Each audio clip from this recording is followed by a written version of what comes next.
Salam jumpa lagi bersama saya dalam studi Al-Quran. Studi kita kali ini membahas salah satu pernyataan dalam Al-Quran tentang Muhammad itu orang gila. Jadi sekali lagi saya katakan pernyataan bahwa Muhammad itu orang gila bukan dari saya. Ya, ini ada di dalam Al-Quran. Jika Jika Al-Quran itu diyakini sebagai wahyu Allah, artinya Allah yang mengucapkannya, maka Muhammad orang gila itu diucapkan oleh Allah, meski Allah mengutip pernyataan orang lain. Ya, nah, jadi sekedar menunjukkan buktinya, kami akan menampilkan beberapa kutipan, ya, beberapa kutipan ayat-ayat Al-Qur'an yang dimaksud, ya. Misalnya dari surah ke-15, dan mereka berkata, "Wahai orang yang kepadanya diturunkan Al-Qur'an, sesungguhnya engkau benar-benar gila." Ya. Mereka yang dimaksud di sini adalah orang kafir. Jadi orang kafir menuding Muhammad itu benar-benar gila. Sedangkan dalam surah ke-23 ya, juga dikatakan atau mereka berkata orang itu gila. Yang dimaksud dengan orang itu adalah Muhammad. Sedangkan mereka itu sekali lagi adalah orang kafir. Ya. Dalam surah 34 dikatakan dengan jelas, orang-orang kafir berkata, apakah dia mengada-ngadakan kebohongan terhadap Allah atau sakit gila? Nah, yang dimaksud dia ini adalah Muhammad. Nah, sedangkan dalam surah ke-37, mereka berkata, apakah kami harus meninggalkan sesembahan kami karena seorang penyair gila? Sekali lagi, yang dimaksud dengan mereka di sini adalah orang kafir. Sedangkan seorang penyair gila itu adalah Muhammad. Terakhir dikatakan dan mereka berkata dia itu benar-benar orang gila. Ya. Mereka yang dimaksud di sini adalah orang kafir.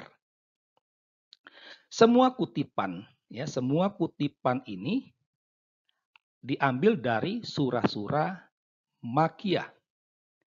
Artinya yang menyatakan Muhammad itu gila adalah orang kafir yang ada di Mekah.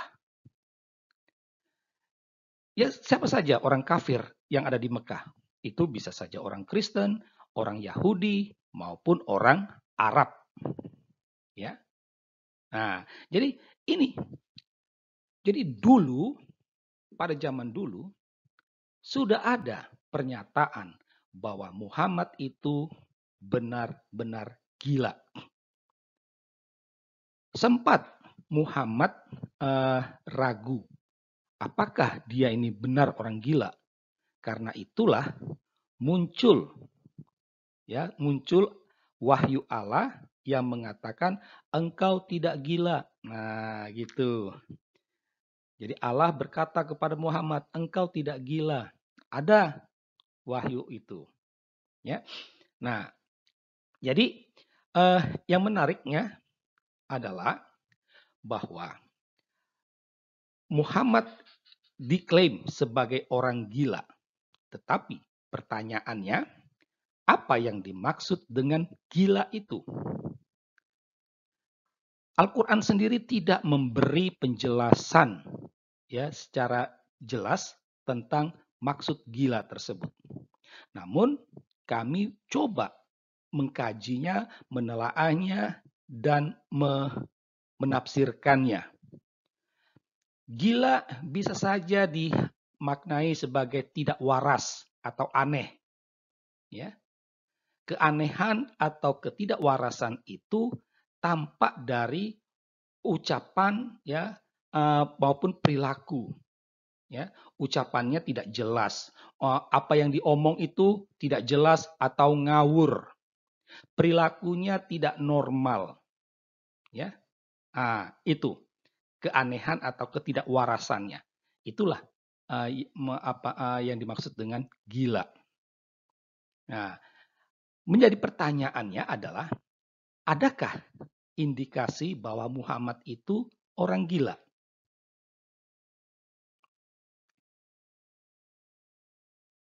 Nah, kita akan coba melihat beberapa indikasi kegilaan Nabi Muhammad itu. Sekali lagi kami tegaskan, indikasi-indikasi ini bukanlah karangan kami. Kami coba menelusur yang ada dalam Al-Quran. Nah, indikasi pertama dapat dikatakan soal klaim kenabian Muhammad. Muhammad tampil menyatakan dirinya sebagai nabi. Dan dia katakan bahwa kenabiannya itu sudah disebut dalam Taurat dan Injil. Tentu bagi orang Yahudi dan orang Kristen ini tidak masuk akal. Ya. Bagi mereka sih tidak masuk akal. Ini gila. Ya. Bagaimana mungkin sejarah keselamatan yang hanya berawal dalam bangsa Israel, kok ada orang lain mengklaim dirinya nabi? Inilah satu hal yang membuat orang kafir. Jadi orang kafir yang dimaksud itu adalah orang Kristen dan orang Yahudi. Yang kedua adalah ajaran Muhammad yang membolehkan suami bersetubuh dengan hamba-hambanya. Ini ada dalam surah Al-Ma'arij dan Mukminun, ya, bahwa suami-suami harus merawat, memelihara kemaluannya itu untuk istri-istri dan para hambanya. Ini bagi orang Yahudi dan orang Kristen, ini gila, tidak masuk akal, tidak waras. Ya, ini yang lainnya itu ada ajaran membunuh dengan alasan yang benar. Kalau soal kisas, orang Yahudi masih bisa menerima, tetapi bagi orang Kristen itu tidak bisa. Tetapi Al-Quran sendiri tidak memberi penjelasan yang detail apa yang dimaksud dengan membunuh dengan alasan yang benar. Ada yang menafsir membunuh dengan alasan benar adalah membunuh orang yang murtad. Jelas ini bagi orang Yahudi dan orang Kristen tidak masuk akal. Ya. Selain itu juga tampak dari kisah-kisah perjanjian lama, perjanjian baru yang tidak sesuai dengan tradisi Yahudi maupun Kristen. Ya. Kisah-kisah Pak Nabi-Nabi. Karen Armstrong dalam bukunya Sejarah Tuhan, dia mengatakan bahwa dalam Al-Quran itu urutan nabi-nabi itu kacau balau. Ya, tidak kronologis. Baru setelah Muhammad di Madinah ya, bertemu dengan orang-orang Kristen di sana, lalu dijelaskanlah, maka mulai saat itu urutan itu mulai benar. Tetapi waktu di Mekah itu kacau balau. Nah, ini nampak. Belum lagi soal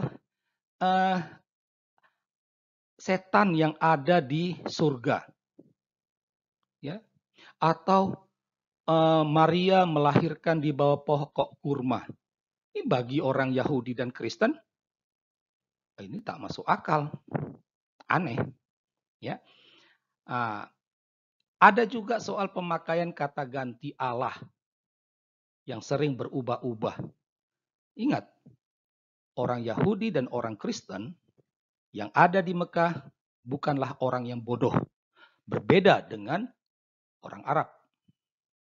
Ya, rata-rata buta huruf, tidak tahu baca, tidak tahu menulis, alias bodoh. Sehingga orang Kristen, orang Yahudi ketika mendengar warta Muhammad itu, kali ini pakai kata engkau, kali ini pakai kata dia, kali ini pakai kata aku, kali berikutnya pakai kata kami. Ini apa maksud ini? Nah, orang kafir, Kristen dan Yahudi, ini tidak masuk akal. Ini tidak waras. Orang ini ngomongnya ngawur, ngacau. Ya. Nah, dari indikasi-indikasi inilah akhirnya orang kafir yang ada di Mekah mengatakan Muhammad itu gila. Ya. Dan konsekuensi lanjut dari klaim kegilaan Muhammad ini itu adalah bahwa Al-Quran itu merupakan rekayasa atau kebohongan Muhammad. Ya, itu. Nah, inilah studi kita soal klaim bahwa Muhammad itu gila. Semoga studi ini bermanfaat dan mendatangkan pencerahan bagi Anda. Sekian dan terima kasih.